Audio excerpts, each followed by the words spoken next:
Elizabeth Bathory fue proclamada la primera y mayor asesina en serie, esto debido a que fue acusada de más de 600 muertes, y fue por esto por lo que se ganó el apodo de la Condesa Sangrienta. Elizabeth nació en 1560 en una de las familias más poderosas de Hungría, tanto que estaban emparentados con reyes y príncipes del país. Tuvo una educación mayor a cualquier mujer del país. Aprendió a leer y escribir, tuvo formación en historia y literatura y aprendió varios idiomas. Era una de las mujeres mejor educadas de su época y estaba preparada para gobernar.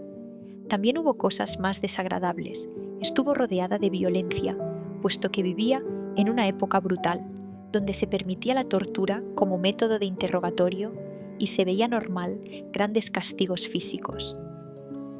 En 1575 se casó con Ferenc Nadasdy, proveniente de una familia muy influyente.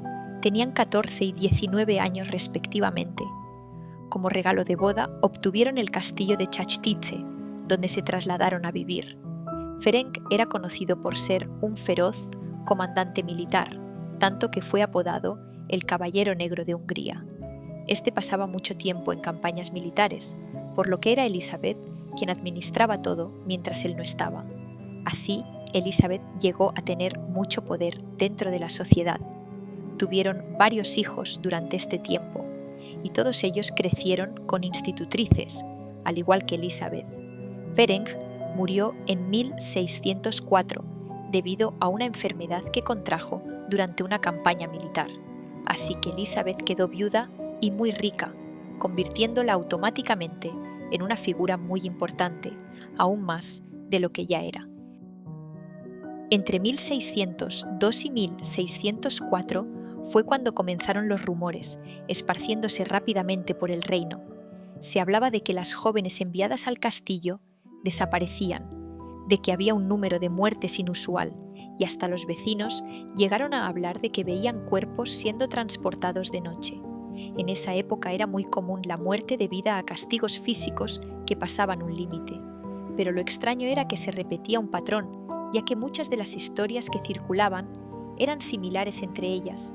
Durante este tiempo, nadie se atrevió a intervenir, puesto que las víctimas siempre eran chicas campesinas, sirvientas y muy pobres. Pero todo cambió cuando empezaron a incluir a la nobleza local.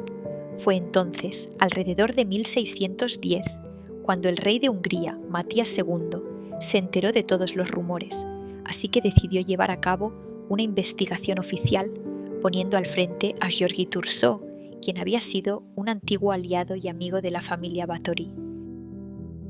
Durante la investigación se recogieron más de 300 testimonios.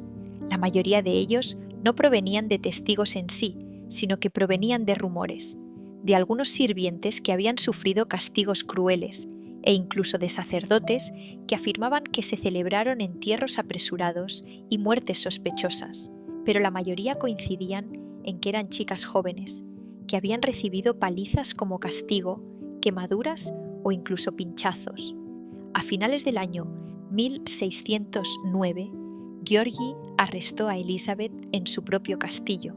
Según él mismo explicó, cuando entró allí llegó a ver a una chica muerta y otra que parecía secuestrada.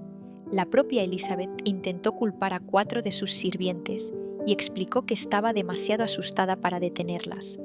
Durante los interrogatorios, los sirvientes confesaron haber participado en algunas de las muertes y torturas, de las cuales Elizabeth fue la autora y culpable principal. La confesión de estos sirvientes se consiguió bajo tortura, que en esa época era legal. El único problema que esto implicaba era que al estar bajo tortura podían exagerar los hechos y aportar datos falsos.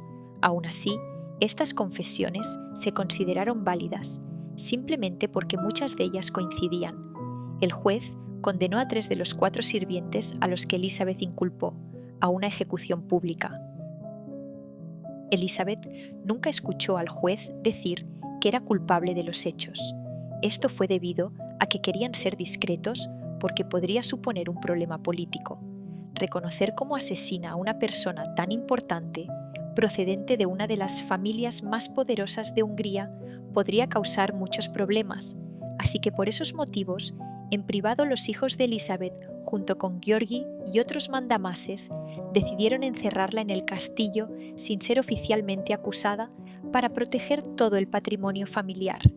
Y finalmente, en 1614, Elizabeth Bathory murió sola y encerrada en su propio castillo, tras ser acusada de ser una asesina, aunque las pruebas que tuvieran para ello fueran confesiones bajo tortura de sus sirvientes,